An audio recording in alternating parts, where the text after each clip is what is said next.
Salut à toutes et tous, c'est Yacine, bienvenue dans ce nouvel épisode dans la tête d'un CEO. Aujourd'hui, je vous propose de faire un tour dans l'homme le plus vert de Paris, dans le sens écolo comme Dollars. On va comprendre pourquoi. Bon, comment vas-tu, Arthur? Bah écoute, ça va, mais ça m'inquiète un peu que tu me dises que des gens vont faire un tour dans moi. Dans ta tête, Bon, de très bien. manière très spirituelle. Bon, raconte-moi pourquoi, déjà merci de m'accueillir. Où sommes-nous? Qui es-tu? Sous quel logo on se voit aujourd'hui? Eh ben, salut Yacine, merci à toi de prendre ce temps.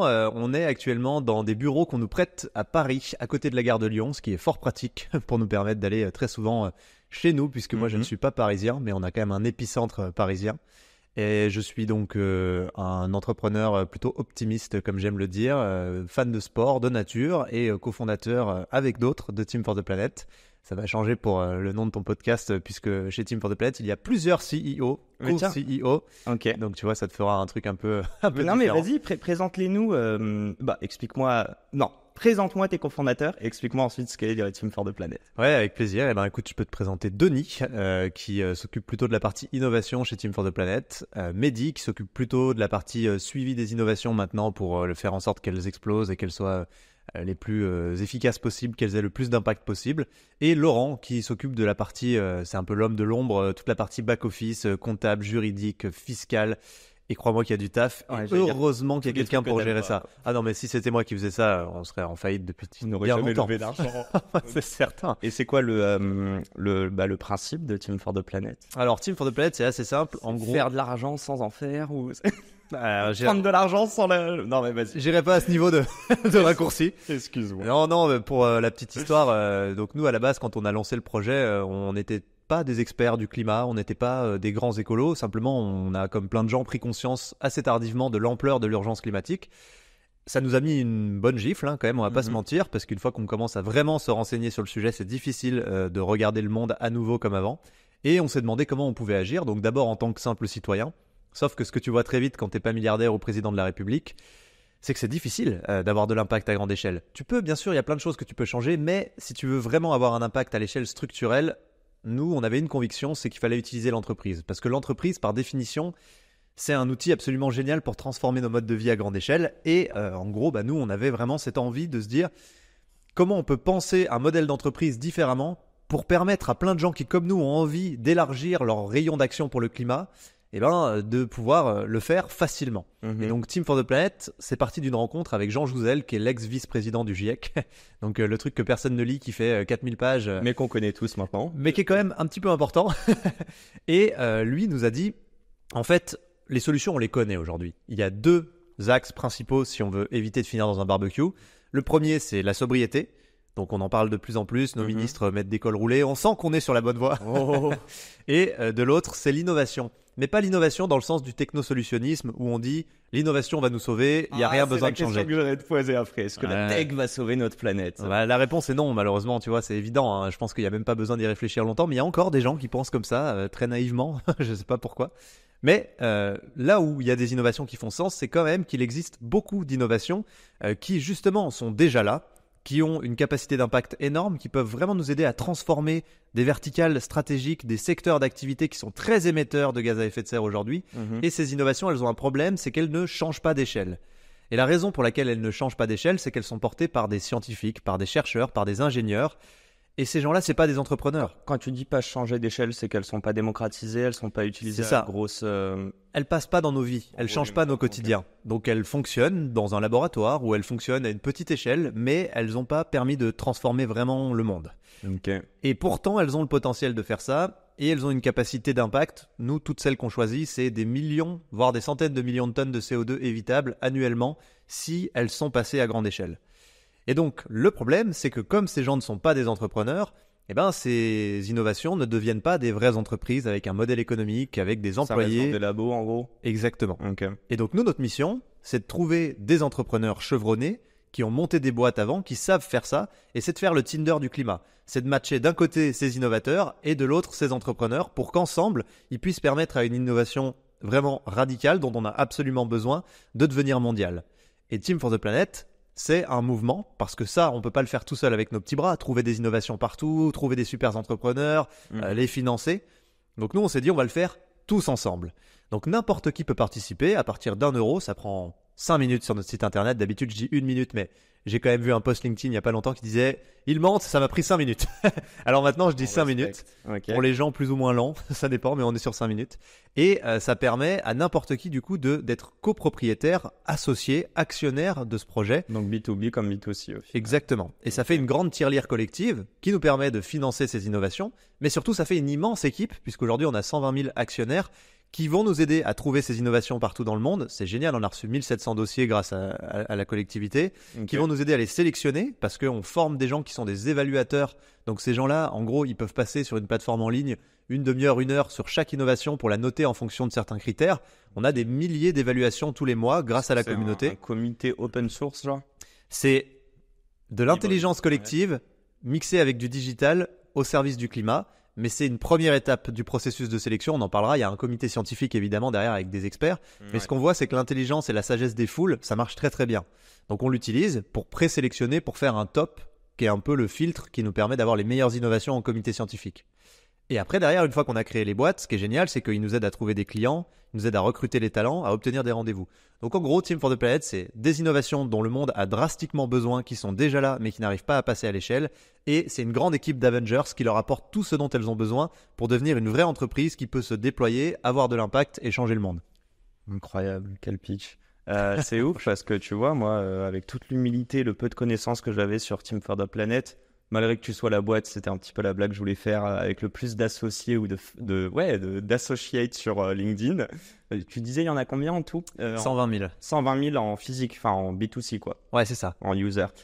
Et ouais, je savais pas du tout en fait que c'est tout un programme je sais pas si t'appelles ça presque un côté startup studio ou incubateur. On va en reparler. Vous êtes 20 ? On est vraiment un mouton à 5 pattes. On est 17, je crois, aujourd'hui en tout. Ouais. Est-ce que les personnes qui accompagnent, donc je sais pas si dans le jargon de l'écosystème, on appelle ça des operating partners, mais je sais pas du tout si c'est le cas. Ils viennent d'où ? Est-ce qu'ils font partie des 17 ou c'est des personnes externes ? Non, clairement, dans la team, on a 2 personnes qui s'occupent des participations, plus Mehdi, qui suivent les participations. Et après, le but, c'est quand même que comme on structure une équipe avec notamment un très bon entrepreneur, ce soit quand même lui qui gère la boîte et on lui fait confiance pour que la boîte puisse grandir et avoir le plus d'impact possible, quoi. Et il y a un suivi comme un fonds. Donc tu mets des thunes, mais après tu vas aussi, je sais pas s'il y a des comptes à rendre. Est-ce qu'ils ont des comptes à vous rendre ou... Il n'y a pas de compte à rendre. Nous, on fonctionne sur une mécanique de confiance beaucoup parce qu'on se rend compte que c'est ça qui fait que chacun travaille en bonne intelligence. On est tous orientés vers l'impact et d'abord l'impact. Évidemment, il faut que les boîtes soient rentables parce qu'on ne sauve pas le monde avec des boîtes en faillite. Donc nous, on a un peu de suivi, on les aide à faire mieux, mais notre but, c'est pas de leur mettre la pression comme la plupart des fonds d'investissement, de pousser pour qu'elles fassent des multiples à 3, 4, 5 sous 5 ans parce qu'en fait, on pense que c'est malsain et que ça leur permet pas de se concentrer sur l'impact alors qu'elles sont décisives d'abord et avant tout pour l'impact. Et donc on travaille un peu différemment, mais grosso modo, parfois on leur dit on met une première enveloppe, on mettra la suite en fonction de l'atteinte de certains objectifs ou non, sans mettre la pression, simplement on travaille en bonne intelligence, on essaie de les aider et on leur met à dispo les 120 000 actionnaires, la visibilité de Team for the Planet aussi, pour les accompagner. Donc c'est pas du tout les mécaniques de fonds traditionnelles, en tout cas on fonctionne pas comme ça. On va rentrer, c'est une belle intro, rappelle-moi juste, alors je vais faire le petit sommaire, il y a un truc qui m'intéresse beaucoup, je te l'ai pas dit, mais c'est aussi la communication, l'enjeu de communication et le fait que tu incarnes toi Team for the Planet, mais tu nous as présenté tes associés, donc je suis assez curieux de savoir aussi comment toi tu l'as vécu à titre perso. Je suis curieux de comprendre pourquoi un modèle à but lucratif et non un modèle d'association, et pourquoi tu penses que ça doit changer via les entreprises.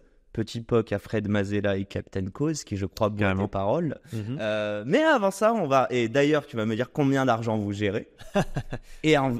Encore une fois, avant ça, on va parler de ton parcours, car tu l'as pas dit, tu as dit entrepreneur, mais tu es serial entrepreneur. Oui, on peut dire ça, ouais. Mais bon, combien de thunes gères-tu ? Ah, tu veux parler à la thune ? Écoute, jusqu'à maintenant, on a... ce petit virement de ce matin qui te fait arriver, je te le souhaite. Écoute, on a levé 27 millions pour l'instant. Et en effet, on espère, on croise les doigts pour être à 37 millions très prochainement. Mais en tout cas, on a 27 millions pour l'instant qu'on a pu investir dans la transition. Ce qui est peu et ce qui est en même temps quelque chose. Parce que ce que tu n'as pas dit, ou en tout cas ce que tu as initié, mais c'est que en effet, on a choisi un modèle d'entreprise commerciale. Mais nous, on a statutairement hacké la loi pour pouvoir réinvestir à chaque fois l'argent qui est généré par nos participations et qui remonte à Team for the Planet. Parce qu'on veut un maximum d'impact et on veut surtout des actionnaires qui ne réfléchissent pas en capacité d'enrichissement financier. On veut qu'ils réfléchissent en impact. Donc c'est un ROI impact. C'est une ça. nouvelle mesure, quoi. Exactement, c'est le dividende climat, on en parlera. Mais pour bien expliciter, en gros, Team for the Planet crée des boîtes. Ces boîtes sont rentables, elles génèrent de l'argent. On peut faire des exits, il n'y a pas de problème sur ces boîtes. Mais l'argent qui remonte à Team for the Planet, donc avec des dividendes ou avec des exits, nous, à chaque fois, statutairement, on est obligé de le réinvestir pour relancer des boîtes. Donc en gros, les gens placent leur argent parce qu'il y a une liquidité, tu peux sortir. Tu peux dire je sors à 1 euro pour 1 euro à 7 ans. En gros, c'est ça qu'on leur promet. Tu peux cash out. Ok, d'accord. Tu peux cash out, mais par contre, tu ne peux pas t'enrichir financièrement. Et c'est pas le modèle parce que ton argent, il travaille. Donc il est multiplié par le fait de créer à chaque fois des nouvelles boîtes, d'être réinvesti et donc normalement d'augmenter, en tout cas ton placement il est de plus en plus important, mais il ne travaille pas au service de ton patrimoine financier, il travaille au service de ton patrimoine climat. Parce que nous on veut des actionnaires qui viennent pour l'impact et on veut qu'en assemblée générale, ils ne fassent pas chier pour plus d'argent, on veut qu'ils fassent chier pour plus d'impact. C'est ça notre sujet. Sauf que les deux sont quand même corrélés. Bien sûr, parce que si la boîte est en faillite, elle n'aura pas d'impact. Et donc, si tu veux changer le monde, vertueux. Bien sûr. Si tu veux changer le monde, il faut des gens qui travaillent, il faut des employés, il faut de la force de travail parce qu'aujourd'hui, la force de travail de l'humanité, elle est orientée vers un projet de société qui n'est plus le bon parce qu'il y a des infrastructures, il y a des entreprises qui payent pour que les gens travaillent en direction de ce projet de société. On ne pourra pas sauver le monde avec l'écologie, il n'y a pas d'argent, c'est pas bien l'argent parce que malheureusement, on ne mettra pas la force de travail de l'humanité en branle pour pouvoir aller proposer un autre modèle de société si on ne paye pas les gens. Ils vont faire un peu de bénévolat à droite à gauche, mais ça ne va pas être capable de concurrencer la méga machine productiviste qu'on a en face de nous, quoi. Et tu dirais que l'entrepreneuriat, dans sa globalité, est une solution aux changements auxquels on fait face, aux contraintes plutôt auxquelles on fait face. On parle d'écologie, mais on peut parler de plein d'autres aspects. L'entrepreneuriat et l'entreprise de manière générale, c'est l'outil le plus élaboré qui existe sur Terre pour faire collaborer des humains au service de la résolution d'un problème. Okay. Donc moi, je crois beaucoup à l'entreprise et à l'entrepreneuriat. Par contre, le sujet, c'est le cadre dans lequel on fait de l'entrepreneuriat. Quelles sont nos règles? Quelles sont nos normes? Et est-ce qu'on fait de l'entrepreneuriat? Enfin, pourquoi? Pour quels indicateurs? C'est ça la vraie question qu'il faut se poser. Le why. Oui, mais parce que le néolibéralisme et la fin du siècle précédent ont fait que aujourd'hui l'entrepreneuriat ça évolue dans un cadre qui est clairement ultra-capitaliste et qui nous dit vous faites des boîtes pour transformer 1 euro en 2 euros. Et j'en veux pour preuve le code civil qui nous dit la raison d'être d'une entreprise c'est des actionnaires qui créent une structure pour se partager les profits. Mais c'est complètement faux. Et ça, moi j'ai des gens qui tapent du poing sur la table quand je le dis, ils disent non, une entreprise c'est fait pour gagner de l'argent. En fait, ça, c'est ce qu'on nous a... Créer de la valeur, tu dirais? Mais... malgré qu'elle soit pas financière, parfois? En fait, on nous a endoctriné avec ce délire d'une entreprise, ça existe pour gagner de l'argent. Mais il n'y a rien de plus con. En fait, une entreprise, ça doit gagner de l'argent pour financer son modèle parce que son modèle est au service de quelque chose d'utile.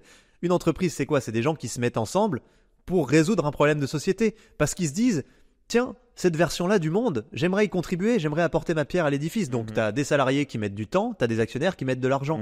Et ensemble, ils mettent ces ressources pour résoudre un problème, pour répondre à un besoin. Celui qui fait une entreprise juste pour gagner de l'argent, et encore plus dans notre siècle décisif, moi je vois un écureuil en train de faire une montagne de glands alors qu'il est entouré par les flammes. Il faut qu'on réfléchisse autrement. On n'est plus dans le siècle passé. Bon, je vois tes paroles et je suis obligé de te le caler. As-tu vu cette vidéo d'Anthony Bourbon récemment? Bien sûr que je l'ai vue. Bien sûr.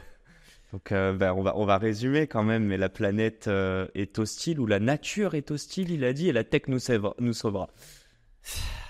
Et il faut arrêter de faire des boîtes, il a dit, on va enfin parler argent et arrêter de parler écolo. Donc voilà. Le problème, c'est que c'est un mec qui est brillant, il en veut. C'est un mec bien, je l'ai rencontré, j'ai déjà mangé avec lui. Je l'ai reçu dans mon podcast aussi. Donc, Mais là, il défend une version de l'entreprise qui est ringarde. Mais qui est ringarde. Et je sais pas s'il se rend compte qu'il est en train de glisser du côté des ringards. Et je pense qu'il a pas envie. Et je pense que ce mec-là, c'est simplement que chacun est dans son environnement, tu vois, chacun a son prisme de lecture du monde, et donc tout le monde n'a pas le temps de... En tout cas, tout le monde n'a pas pris le temps de comprendre les grands enjeux de ce siècle, et beaucoup d'entrepreneurs sont encore dans les enjeux du siècle précédent. Tu lui dirais quoi là, Anto? Si c'était moi, Anto, que tu avais en face de toi? Si c'était toi, Anto, je lui dirais, mec, vraiment... Le monde de demain a tellement besoin de gens brillants comme toi. Tu peux tellement faire la diff. Et si tu étais capable de prendre le temps de te renseigner et de mieux comprendre, tu serais tellement stratosphérique, tu irais encore plus loin, encore plus fort, et tu serais encore plus légendaire que ce que tu essayes de construire. Et il y a tout pour ça. Et donc j'espère et je lui souhaite que quelqu'un l'amène avec bienveillance à se poser les bonnes questions sur le sujet. comme moi, peut-être, j'espère que lui pourrait un jour me faire me poser des questions sur des thèmes que je maîtrise pas. Parce qu'on peut pas tout maîtriser, tu vois. Donc je suis pas là pour lui jeter la pierre et lui dire quel bouffon.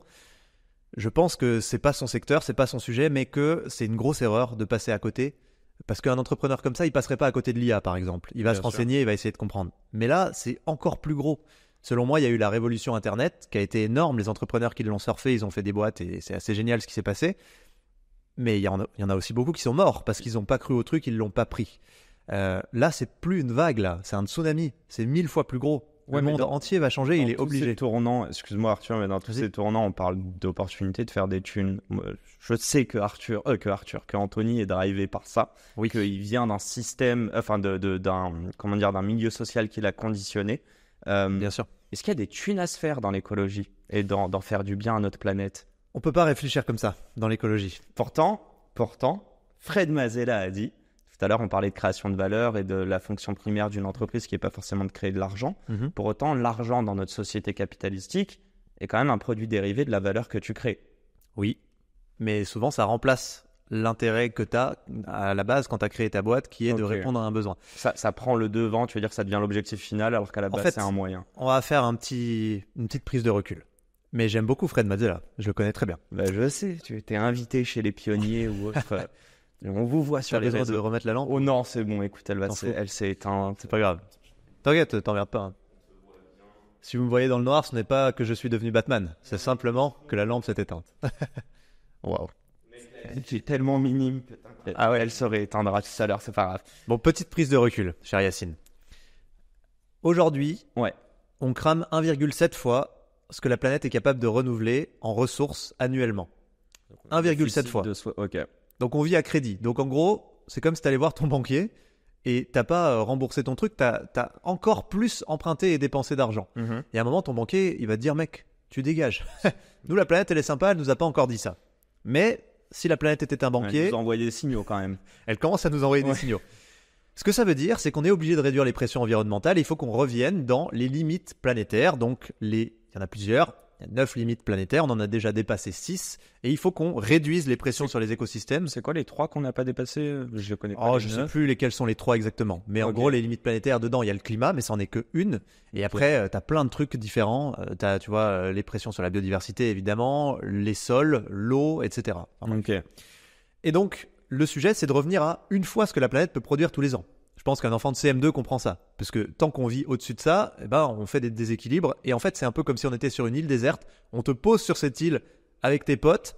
On te dit, je vous livre une fois tous les mois. Et le premier jour, les mecs dévalisent le frigo. Je vois très fait. Bon, c'est un peu ce que fait l'humanité. Ne valide pas ça. Donc, on a besoin maintenant de réfléchir pour faire baisser les pressions et donc pour revenir à une fois ce que la planète est capable de produire. C'est vraiment extrêmement simple. Tous les scientifiques du monde nous le disent. Mais le problème d'une entreprise comme aujourd'hui, c'est qu'on est tout le temps dans la quête de faire plus. Et donc, comme c'est une entreprise de conquête, la vision de l'entreprise d'aujourd'hui, on n'arrive pas à réduire les pressions. Et pourtant, une entreprise pourrait nous aider à réduire les pressions.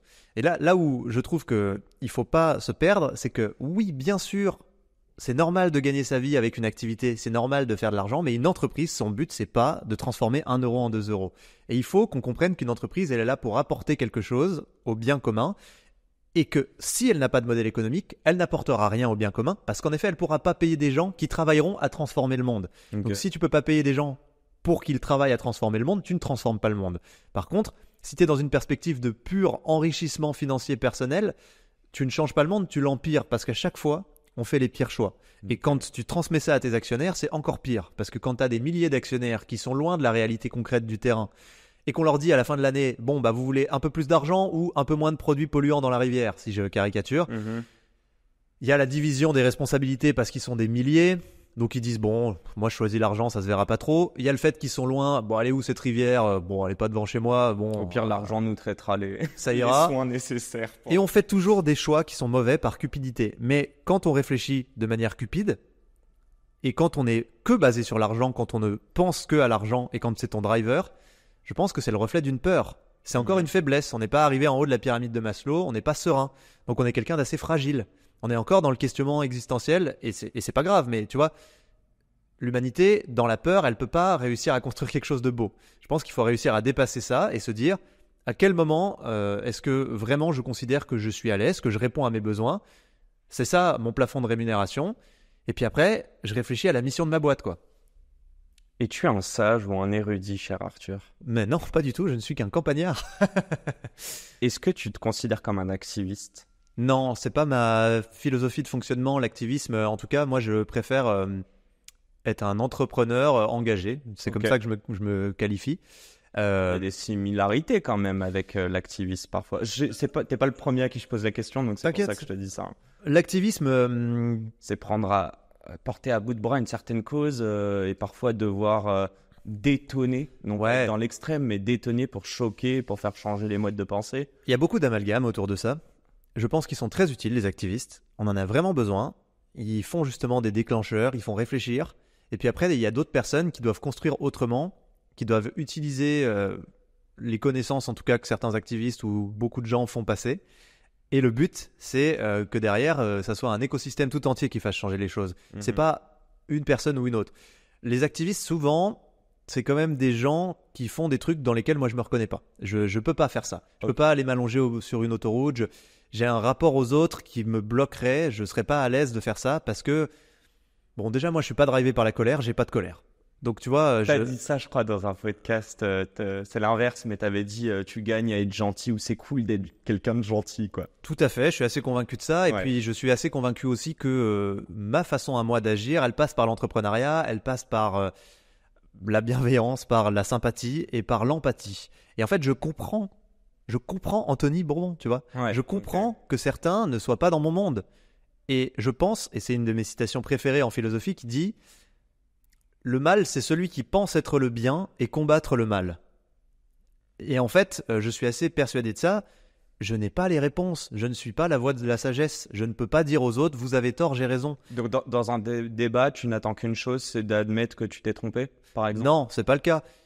Évidemment, j'ai mes idées, j'ai mes positions, je crois à une certaine vision du monde, je défends cette vision du monde et je vote pour cette vision du monde dans mes actions du quotidien, toutes. Mais j'ai pas envie de dire aux autres, c'est ma vision du monde qui est la bonne et vous avez tort. S'il y a d'autres visions du monde qui sont proposées, je les respecte, je les envisage, mais quand je ne suis pas intimement convaincu, je continue de défendre ma vision du monde. Aujourd'hui, tous les scientifiques du monde, et il y a un consensus, nous disent il faut se bouger sur les questions écologiques, mais vite, et il faut réduire les pressions environnementales. Et ce qui nous met dedans, c'est principalement notre incapacité à ne pas être dans une perspective de cupidité, d'accumulation. C'est clairement ça, hein, le problème. C'est que l'humain n'arrive pas à se détacher de sa logique d'accumulation permanente. Mais si d'autres sont dans une version du monde où ils ne voient pas les choses comme moi, j'ai pas envie de frontalement m'opposer à eux et de dire vous êtes tous des connards. Parce que ça me fait un peu penser à ce mec qui vient te coller le pare-choc quand t'es en voiture pour te faire accélérer. Le seul truc que tu fais, c'est que tu freines. Donc ça marche pas pour moi. Okay. Moi, ce que j'ai envie de faire, c'est de défendre ma vision du monde, de comprendre pourquoi les autres ne pensent pas comme nous, les écolos, on va dire. Mais je me sens même pas écolo parce que le mot est tellement galvaudé. Et simplement de montrer que ce qu'on fait, ça a du sens, que ça peut nous emmener vers un futur qui est plus sympa, plus désirable et que ça soit inspirant aussi d'une certaine manière. Et après, je suis pas naïf non plus. Je sais très bien comment fonctionne le monde. Je sais qu'il y a des contre-pouvoirs, il y a des intérêts divergents. Il y a énormément d'argent qui est utilisé pour entretenir une vision du monde à laquelle vont souscrire des gens qui ont plutôt la philosophie d'Anthony, par exemple. Mais du moment que je vote et que je fais ce qui me semble être juste, c'est déjà bien, tu vois. T'as été serial entrepreneur, t'as monté plusieurs boîtes. J'ai pas monté de boîte dans les céréales. Ouais, c'est vraiment la blague la plus nulle. Mais personne ne l'avait fait. Putain, mais Arthur, quoi. Fallait pas celle-là. Je pense qu'on va cut. Non, on va clairement la garder. La question est la suivante. En fait, j'ai analysé tes boîtes. Il y a quand même un gros truc, c'est de l'humain. Ouais. Il y a eu beaucoup très tôt des communautés. Après, tu disais... Bah déjà, je crois que tu as monté ta première boîte à 17 ans. Oui. Ok. C'était quoi l'entrepreneuriat à ce moment-là? Il y a une triple question dedans. C'est quoi ta vision d'entrepreneuriat à ce moment-là? Pourquoi l'humain? Pourquoi la tech? En fait, moi, je voulais être paysagiste. Donc, si tu veux, j'ai grandi dans... des réponses à côté de la plaque. Non, pas du tout. Je t'emmène à la réponse, tu vas voir. Je voulais être paysagiste et en fait, j'ai grandi dans un village de 200 habitants dans la forêt où la réussite, c'est être bien avec les gens qui t'entourent et être heureux en t'émerveillant au quotidien. Il n'y a pas de panneau de pub et pour aller à une boulangerie, il faut prendre la voiture et rouler longtemps. Donc j'ai grandi dans ce monde-là. Et puis après, je suis allé en fac de sport parce que je savais pas ce que je voulais faire de ma vie et que j'aimais bien le sport. Ouais, c'est ça. Après mon bac S, j'ai mis un vœu fac de sport. Tout le monde m'a dit mais t'es un cramé. Puis j'ai bien aimé y aller. Et il s'avère que pendant ma fac de sport, j'avais 6 mois de vacances par an. Donc j'avais envie de faire des trucs pendant ces vacances et notamment des petits projets parce que j'étais assez hyperactif. J'avais envie de créer des trucs et j'ai commencé à créer des petits projets, notamment une marque de vêtements et plein de trucs qui m'ont amené à commencer à utiliser les réseaux sociaux. Et c'est là que je me suis rendu compte que j'aimais bien écrire sur les réseaux sociaux, que j'aimais bien créer des contenus, que ça me fascinait. On parle de l'époque Facebook. Hein. Ah ouais, la bonne époque Facebook 2011. Et ça commence à dater, 2011 ça fait peur, mais en fait ça commence à dater grave. Je suis en train de réaliser que ça fait longtemps en fait. Ouais, enfin 13 ans quoi. Ouais. Et donc à cette époque-là, j'ai commencé à créer des communautés sur Facebook parce que j'avais le temps de le faire, parce que j'aimais bien, autour de l'humour principalement. J'allais dire, ok. Putain, de l'humour. Ah, je t'aurais pas vu sur ça. Le salaud. C'est toujours les mecs qui ont l'air les plus chiants qui sont les plus drôles, mais que quand ils écrivent des trucs. Après, en vrai, ça. dans la soirée, ils sont relous. Mais ok, trop drôle. Comment tu, juste là-dessus, tu crées une communauté autour de l'humour? Il y a eu plein de trucs qui se sont passés, mais si tu veux tout savoir, le truc qui m'a vraiment fait démarrer, c'était un concours organisé par la marque Axe, qui offrait un voyage à Ibiza pour 4 personnes. Et il fallait composer une petite zik sur les réseaux sociaux et la faire buzzer. Et donc moi, j'ai fait le buzz et j'ai gagné le concours. Mais j'ai pas vu qu'il m'avait écrit sur l'adresse mail associée à mon compte Facebook, qui était une adresse poubelle clairement. Et donc j'attendais mon lot, et puis ils ont filé mon lot au deuxième. Et quand j'ai enfin pensé à aller voir ça faisait 1 mois et demi. Bah c'était fini, j'avais plus le. Non.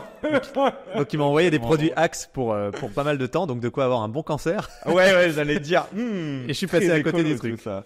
Mais bon, finalement, ça m'a fait découvrir que je pouvais faire des trucs sur les réseaux sociaux. Et ensuite, j'ai enchaîné, j'ai récupéré des spotted. C'était des concepts pour Ah oui, je me souviens. Ouais, pour que les gens se passent des petits messages anonymement sur un campus. Ouais. J'ai adoré faire ça. Puis j'ai lancé un autre concept qui s'appelait Nuit sans folie, qui a cartonné, qui était une espèce de parodie de vie de merde où les gens racontaient leurs pires anecdotes sexuelles de manière anonyme. Ah, trop drôle. Là, ça a été mon premier carton. On a fait 800 000 abonnés, donc ça commençait à faire un peu de monde.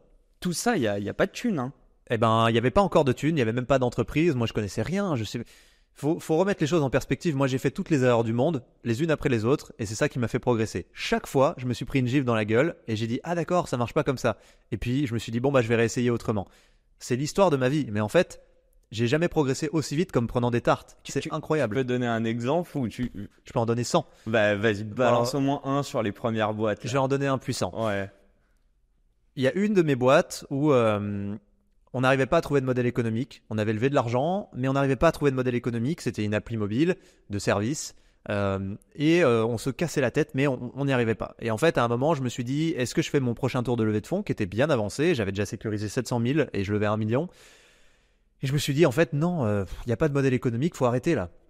Ça sert à rien de courir derrière les fonds. Non, mais c'est surtout que c'est dangereux. Tu te fous dedans après pour des années et des années. Enfin, tu vois. On le voit encore aujourd'hui qu'il y en a plein pour qui la finalité n'est pas de trouver le modèle économique, mais de faire des levées de fonds. Ouais, mais moi je voulais pas une boîte à l'américaine, tu vois. Moi, je viens d'un monde où tu veux vendre des chaises, très bien, fais une chaise, vends-la. Ouais. Et ensuite tu feras une deuxième chaise. Avant d'afficher des panneaux dans toute ta ville. Exactement. Et je pense que c'est ça, la simplicité et le fameux bon sens paysan, mais dont on manque cruellement aujourd'hui dans l'entrepreneuriat. Après, voilà, il y a plein de trucs, il y a des secteurs, en particulier la pharmacie et tout, on va pas rentrer là-dedans. Mais du coup, je me rappelle, je me suis dit, bon, j'ai la trésor, je peux payer les ruptures conventionnelles, on s'arrête là. Je fais toutes les ruptures conventionnelles, j'arrive à 0 sur la boîte, je dis, putain, bien, on s'en est bien sorti. Et là, j'ai un appel de mon expert comptable. J'avais quand même fait 450 000 euros de chiffre d'affaires parce qu'on avait fait des prestats, des machins à droite à gauche. Okay. Et mon expert comptable me dit, espèce de connard, bon, il me l'a pas dit comme ça, il a mis les formules. Est-ce que tu as capté que tu avais 100 000 euros de TVA à payer? Et donc, j'ai fait ce genre d'erreur. Et là, du jour au lendemain, tu dis, oh putain, la TVA! Putain, je dois 100 000 euros à l'URSSAF, tu fais comment? Eh ben, écoute, j'ai vendu la boîte. C'est l'URSSAF, la TVA? Ouais. Je sais même plus si c'est l'URSSAF, mais c'est un truc du genre. C'est l'État. Impôt.gouv, quoi. Et du coup, je me suis retrouvé pendant 6 mois, très honnêtement, 6 mois d'enfer avec des huissiers non-stop jusqu'à devant chez mes parents plusieurs fois par semaine. Oh, damn. Non, faut se rendre compte, hein, le niveau de stress. Ah ouais, on est dans un autre level. Ouais, okay. Bon niveau de stress parce que je devais 100 000 balles. Et je ne voulais pas aller à la casse parce que si j'allais à la casse, on pouvait m'empêcher de créer une boîte pendant 5 ans pour faute de gestion. Et je me suis dit, oh putain, qu'est-ce que je fais? Et donc, j'ai cherché un acheteur.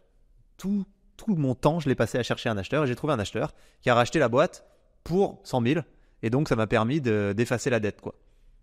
Putain, ok. Et elle marche encore la boîte aujourd'hui? J'en ai pas la moindre idée. C'était un petit groupe en Belgique qui l'a renommé, qui voulait faire un truc un peu différent. Bon, Comment ils t'ont contacté? Ou t'as mis une annonce? Non, il y a eu plusieurs trucs. Je contactais. Bon, c'était un truc qui permettait de faire du micro-événementiel et donc de se rencontrer dans le cadre d'activités de micro-groupes. Donc, par exemple, apprendre à faire des cocktails ou à faire de la slackline, j'en sais rien. De la quoi?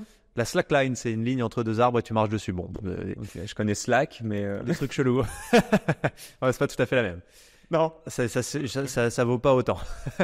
Et bon bref, et finalement, en allant faire le tour de tous les Pierre et Vacances, tous les Club Med, parce que c'était plutôt ces gens-là à qui je pouvais m'adresser, on avait une super app qui permettait d'organiser plein d'activités avec... En fait, la boîte, elle valait pas zéro, quoi. Non, elle valait pas zéro, on avait vraiment fait un beau taf, le produit était vraiment super, on avait monté 200 000 utilisateurs, mais il n'y avait pas de modèle, quoi. Et donc, on a quand même réussi à vendre parce que à force de faire le tour de tout le monde, il y a un mec qui m'a dit, écoute, moi ça peut m'intéresser, puis on est allé au bout du truc, quoi. Ils ont acheté ta base de users, surtout. T'as quoi mis? Ils ont acheté la coquille, on va dire, avec la boîte, l'appli en tant que, tu vois, service qui était bien foutu, qui était bien faite, qui avait un bon UX, un bon UI. Parce que ça vaut cher une app mobile. Donc, tu vois. Ah non, mais on voit des boîtes aujourd'hui qui se font racheter juste pour leur user. Parfois, c'est que la tech, mais aucun user. C'est ça. Donc Après, ils ont tué le truc avec le B2C parce que nous, c'était que du B2C. Ils voulaient faire du B2B. Je sais même pas ce qu'ils en ont fait, honnêtement. Dis-moi une chose. Est-ce que la première vision de l'entrepreneuriat que t'avais, elle est pas artisanale? Mais j'ai pas de vision de l'entrepreneuriat, cher ami. Non, mais c'est vraiment la question que je te pose. Ouais. Tu disais là tout à l'heure, je sais plus comment tu l'as dit, mais tu veux faire un truc, bon bah, ou je sais plus comme Orelsan qui dit, tu veux faire un film, tu prends un truc qui filme. Mais bien sûr. Et c'était vraiment ça ton projet. Et du coup, tu n'associais même pas ça à l'entrepreneuriat. Pas le moins du monde. Un jour, on m'a dit, t'es entrepreneur, et je me suis dit, ah ouais. Bah écoute, si vous voulez. En fait, moi, j'ai pas ce truc de la revanche personnelle, tu vois, intérieure. Il faut que je concours, enfin, il faut que je bouffe le monde. T'avais rien à prouver? Je voulais pas spécialement faire ça. Moi, je voulais passer du temps dans la nature. Et d'ailleurs, c'est toujours ce que je veux faire. Et c'est ce vers quoi je vais aller le plus en plus. Mais en fait, il y a un moment où moi, je me suis retourné. J'avais vécu une tornade parce que j'ai eu plein de boîtes. J'ai géré l'Europe pour un gros réseau social. On a levé 300 millions. On est passé de 3 personnes à 400 en 2 ans. Enfin, des trucs lunaires. Et à un moment, je me suis retourné. Et je me suis dit, mais qu'est-ce que je fous là, moi? Tu vois? Est-ce que c'est ça ma vie? Oui, il y a. C'est ça le déclic? C'est pas ça le déclic. C'est plus que. J'ai pris du recul sur la vision de ce qu'est la réussite. Et pour moi, ma vision numéro 1 de la réussite était infiniment plus vraie, infiniment plus saine et me rendait infiniment plus heureuse que cette vision commerciale à laquelle on est matrixé de pour réussir, il faut être millionnaire, il faut avoir plein d'abonnés, il faut, tu vois. Et en fait, t'es millionnaire ou pas? Je suis pas millionnaire, non. Mais t'as plein d'abonnés. J'ai pas tant d'abonnés. Plus que moi en tout cas. Et attends, mais je suis obligé de te prendre là-dessus. C'est quoi ta vision de la réussite En fait, j'ai eu la chance de comparer 2 visions de la réussite. La première qui était extrêmement simple, où justement, tu comprends le monde autour de toi, tu passes du temps avec toi, tu sais ce qui te fait du bien, et t'essayes de cultiver quelque chose de très simple en général, mais qui te permet d'être heureux fondamentalement. Et donc moi, c'est m'émerveiller. Le bonheur, il est tout le temps là. Il est tout le temps ici, le bonheur. Il suffit de l'attraper. Le problème, c'est qu'on n'apprend plus à l'attraper et même on désapprend à l'attraper. Quand on est enfant, c'est très facile. On attrape le bonheur tout le temps pour tout et rien. On voit une fourmi, on est heureux. On voit le bruit du vent dans les arbres, on est heureux. Le soleil sur notre peau, on est heureux. On regarde des dessins animés qu'on comprend pas, on est heureux. Genre, mais bien sûr. Notre langue. Et ensuite, l'âge adulte et le matrixage, l'endoctrinage à notre société d'humains agents économiques productifs nous fait désapprendre à attraper le bonheur. Et pourtant, il est toujours là, le bonheur. Et donc, mon travail maintenant, moi, c'est de réapprendre à attraper le bonheur facilement pour être heureux. Et c'est faux de laisser penser aux autres et aux gens que on attrape le bonheur parce qu'on peut se payer n'importe quoi, parce qu'on peut accumuler des choses. Et ça fait phrase un peu bateau. Mais en plus, en ce moment, il y a des assauts du business as usual qui n'arrêtent pas de redire bah si, l'argent, ça rend heureux. Mais c'est d'une infinie simplicité comme thèse de penser ça. C'est un raccourci, mais qui est absurde. Et évidemment, quand vous avez de l'argent que vous pouvez manger, que vous pouvez vous acheter des trucs, vous êtes plus heureux que si vous êtes sous un pont. Mais il y a un niveau bien au-dessus de ça, de cet état de je peux m'acheter ce que je veux. Et je pense que c'est ce à quoi touchent beaucoup de gens beaucoup plus sages, en réalité, que la plupart des grands entrepreneurs, qui sont des écrivains, qui sont des philosophes, qui sont des moines bouddhistes. En fait, ces gens-là sont plus heureux, je pense. Okay. Et donc moi, j'essaye de toucher à cette version-là de la réussite, et je vois bien que la version commerciale de la réussite, c'est un leurre, c'est un truc pour nous laisser victimes de la société de consommation, parce que tu sois au SMIC à vouloir t'acheter un sac Gucci qui va te dépenser 40% de ton revenu pour te donner du statut social, ou que tu sois devenu millionnaire et que tu t'achètes un yacht pour impressionner tes autres potes millionnaires, mais t'es la même victime. Ouais, bien sûr. Et le mot, c'est victime.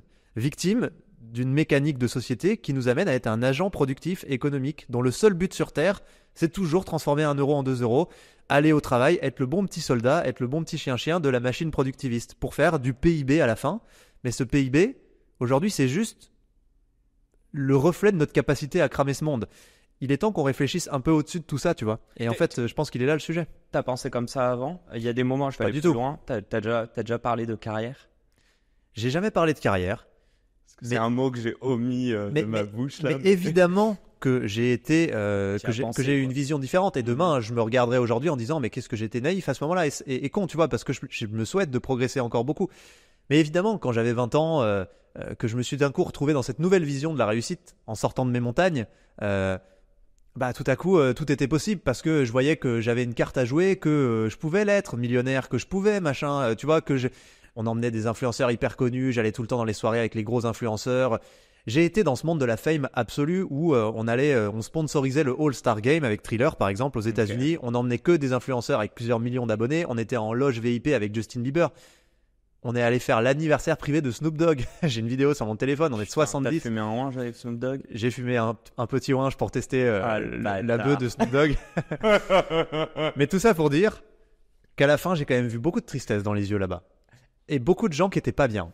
Et qui étaient mal et qui se demandaient quel rôle ils étaient en train de jouer et qui ils étaient vraiment. Et vraiment, c'est pas une blague, c'est pas une anecdote. Je sais que ça paraît bizarre, mais dans ce monde-là, il n'y a pas beaucoup de gens heureux.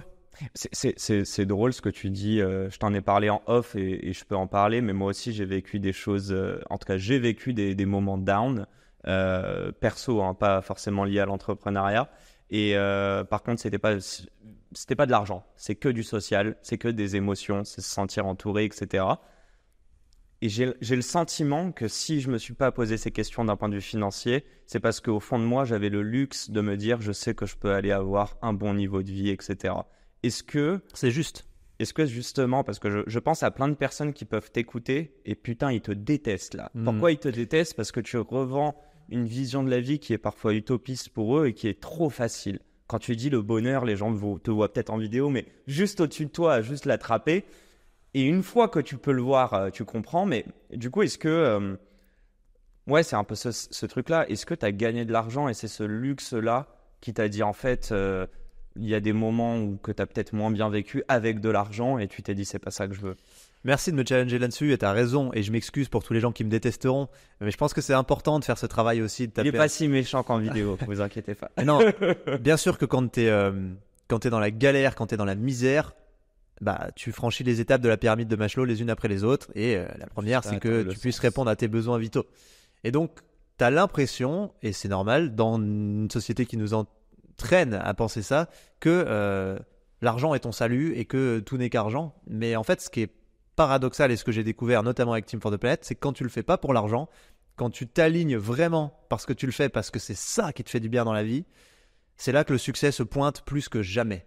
C'est assez incroyable. Et c'est pas palpable. C'est assez paradoxal. Et oui, j'ai gagné un peu d'argent. J'ai gagné quelques centaines de milliers d'euros parce que j'ai vendu une de mes premières boîtes. Et j'avais des stock options pour 15 millions d'euros chez Thriller.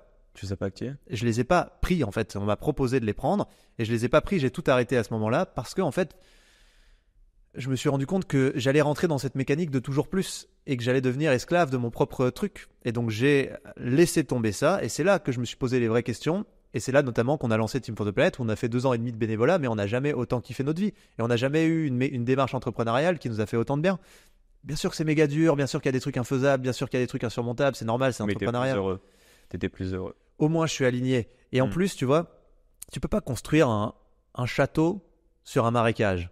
Okay. Il faut que tu aies un terrain constructible. Et les vraies fondations, c'est ce que tu aimes vraiment dans la vie, c'est ce qui t'anime vraiment. Il faut pas d'abord raisonner en se demandant est-ce qu'il y a un marché, est-ce que je vais gagner de l'argent. Oui, bien sûr, il faut regarder comment tu vas gagner de l'argent, comment tu auras un modèle économique, comment ça sera viable, tout ça. Évidemment, mais en fait, d'abord et avant tout, qu'est-ce que je veux apporter au monde? On travaille 100 000 heures dans notre vie, c'est énorme. Qu'est-ce que je veux foutre de mes 100 000 heures? C'est 11 années en cumulé sans dormir, sans manger, si tu fais tout ça à la suite. Qu'est-ce que je veux faire de ça, quoi? Pourquoi je me lève le matin? Pourquoi je mets un réveil? Tu vois, c'est un vrai sujet.